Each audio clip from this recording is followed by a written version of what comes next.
around with you again. You better get out of the car. Get out of the car. A regular guy becomes a victim of mistaken identity. Get ready for a jaw-dropping ride as we delve into 3 astonishing moments where the long arm of the law takes an unexpected twist. What's this in your back pocket? I just saw you walking it. Brace yourself for shocking cases of mistaken identity and unintended arrests. In today's video, the thin line between justice and error is about to blur in ways you never saw coming. Turn around, put your hands in the car. Man, what I do? Y'all ain't telling me what I do, man. Dude, you got a warrant, dude. You got a warrant. Patrick, just a regular guy minding his own business, suddenly gets hit by a pair of officers claiming he's got arrest warrants. But here's the kicker, they got the wrong guy. And what goes down next is nothing short of a roller coaster of chaos. Clearly not thrilled about this unexpected encounter, Patrick plays it cool when they ask for his name, thinking it's just a routine check. But nope. Martha Street, 5 Charlie Street. Go ahead and start EMS for a taser deployment, please. These officers decide to skip the normal stuff and go straight to bossing him around, not caring to double-check who he is. In the blink of an eye, things get intense. Orders are flying, demanding Patrick to do this and that, and out comes the taser quicker than you can say, "Wait, what?" The crackling shock leaves Patrick stunned. Okay, and again, if I think he has a warrant and I know I've got to put him in custody, I'm not going to play around because there may or may not be a gun in that car or any other kind of weapon. These officers, who can't seem to see straight, mix Patrick up with some guy named Michael. Yeah, it's a case of wrong guy all along. Facing charges that could mess up his life, Patrick catches a break. An investigation shows the officers messed up big time, breaking all the rules. Result, they get benched, and Patrick walks away with $100,000.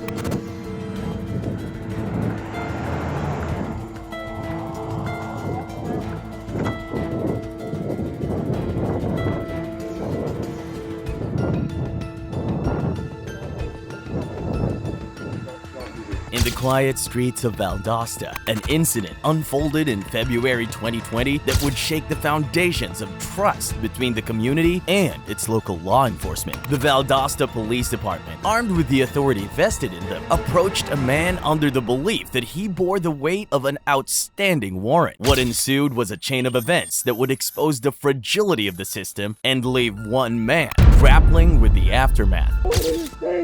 Oh my God! As the officers' body cameras started rolling, they approached the individual, suspecting him to be the culprit with the unresolved warrant. Tensions lingered in the air, and within moments, the situation took an unexpected turn. The man, identified as the alleged warrant holder, was forcibly taken to the ground. The echoes of his bewildered protests filled the air, yet the officers, convinced of their pursuit of justice, pressed on. The body camera footage, later released to the public, revealed a stark truth. The man on the receiving end of the forceful arrest was not the person they sought. Oh, Jesus. Oh, God. Sir. Okay. Oh, Jesus.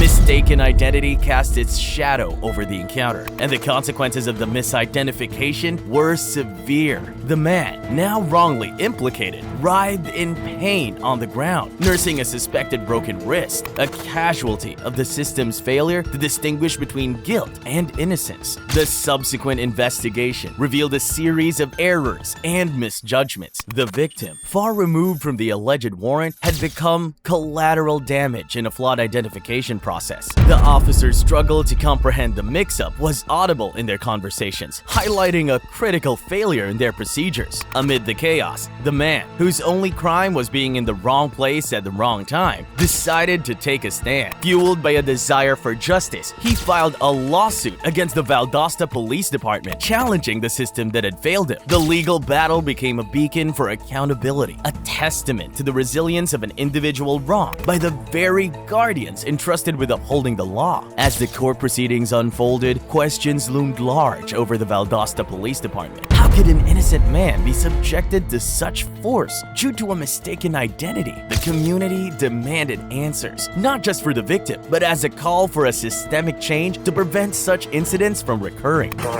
What's this in your back pocket? I just saw you walking it. navigational aids. What's the problem? You a tyrant?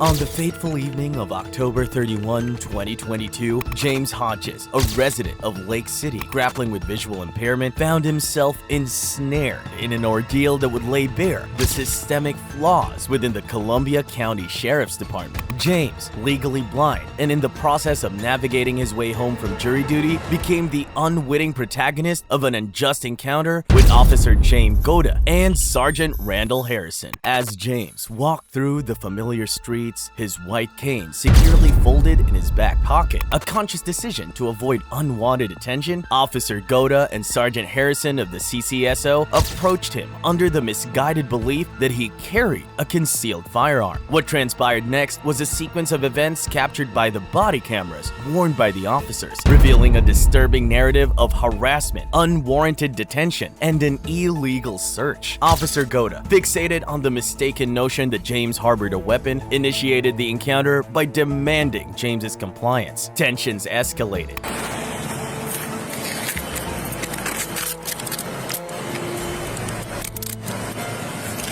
As James, confused and rightfully asserting his rights, questioned the need for such invasive scrutiny, the body camera footage depicted the unjustified persistence of the officers. Even after learning James posed no threat, he was unarmed. The situation took a darker turn as Officer Goda and Sergeant Harrison proceeded to place James in handcuffs, an act of force unfathomable, given James's lack of criminal intent. The officers delved into an unlawful search, reaching into James's pocket and confiscating his identification. The violation of James' rights unfolded on camera, bearing witness to the overreach of authority. Yes, I am.